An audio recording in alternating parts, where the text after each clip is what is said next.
قومی کانفرنس کے حوالے سے آپ نے کل کا دن بھی کور کیا، ہم بھی وہاں پہ موجود تھے، آج بھی جو وہاں پہ ہوا، کیا لگتا ہے آپ کو یہ کامیاب کانفرنس تھی یا اس کو کامیاب بنایا گیا ہے حکومت کے اس خوف کی وجہ سے جو کہ ان کو نظر آیا وہاں پہ؟ شکریہ اسما. دیکھیں جمہوریت کی مضبوطی کا اندازہ آپ سیاسی معاملات سے لگاتے ہیں کہ سیاست کتنی سرگرم ہے، اور یہ سیاسی اتحادیں ہم نے ہمیشہ دیکھی ہے. نوابزادہ نصر اللہ اس حوالے سے بہت بڑا نام تھے، پھر میثاقی جمہوریت بے نظیر بھٹو اور نواز شریف کے درمیان ہوا تھا، اسی طرح ہم نے تسلسل کے ساتھ دیکھا. لیکن اس کانفرنس میں اور ان اتحادوں میں بہت واضح فرق مجھے نظر آیا. وہاں پر جو لیڈر ہوتا تھا، جو لیڈ کرتا تھا اتحاد کو، یعنی اکثر نوابزادہ نصر اللہ کرتے تھے، بے نظیر بھٹو کرتی رہی، مولانا فضل الرحمان کرتے رہے، تو جب وہ کوئی بات کرتے تھے تو وہ سب کی بات ہوتی تھی. ان کی سوچ، ان کا ذہن، ان کا استدلال، یہ تمام چیزیں ایک ہی بندے کے زبان پر آ جاتی اور اس پر سب ایگری ہوتے. یہاں پر وہ چیز نہیں تھی. یہاں پر محمود خان اچکزئی کہتے ہیں کہ سلمان اکرم راجہ صاحب آپ جائیں اور عمران خان سے کہیں کہ فارم 47 اسمبلی سے استعفے دے دیں، اور یہ بھی کہتے ہیں کہ کوئی مذاکرات نہیں ہوں گے. ادھر تو اچکزئی صاحب کہتے ہیں کہ کوئی مذاکرات نہیں ہوں گے، لیکن جب مذاکرات ہوتے ہیں تو پھر اچکزئی صاحب کو بھی پتہ نہیں چلتا. تو اعتماد کا فقدان بہت ہے، لیک آف کانفیڈنس ہے.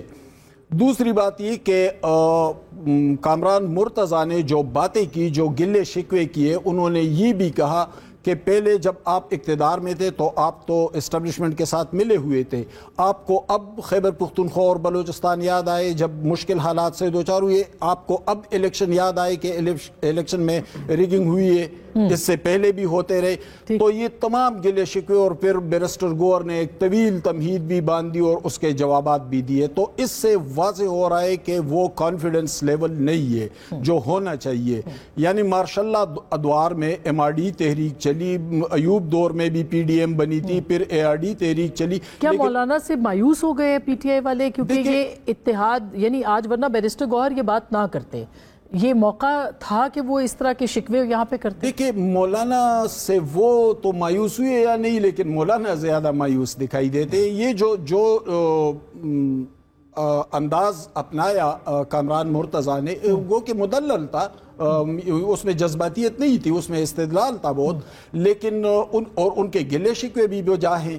مولانا کے حوالے سے جو گفتگو ہوتی رہی، جو زبان استعمال کی گئی، تو ظاہر ہے وہ اتنی آسانی کے ساتھ تو نہیں بلائے جاتے. تو لیکن سیاسی حوالے سے انہوں نے جو سوالات اٹھائے ان کو نظر انداز نہیں کیا جا سکتا. اس سے ایک بات واضح ہو رہی ہے کہ مولانا ڈسٹنس کر گئے ہیں اور ڈسٹنس کرتے جا رہے ہیں. ایک سیکنڈ اچھا، عید کے بعد اگر فرض کرے احتجاجی تحریک شروع ہو، تو پی ٹی آئی کے کارکن کا سٹیمنا اور ان کی توانائی اور ان کی سیاسی طاقت وہ نہیں ہے جو مولانا کے کارکنوں کی ہے، یا جو اے این پی کے کارکنوں کی ہے، یا جو پیپلز پارٹی کی. اگر مولانا ان سے دور چلے گئے تو پھر تحریک کے اندر وہ طاقت دکھائی تو اس کا مطلب ہے کہ اتحاد سے پہلے ہی جو ہے وہ نفاق ہو چکا ہے، نفاق کا عنصر نمایاں ہوا ہے.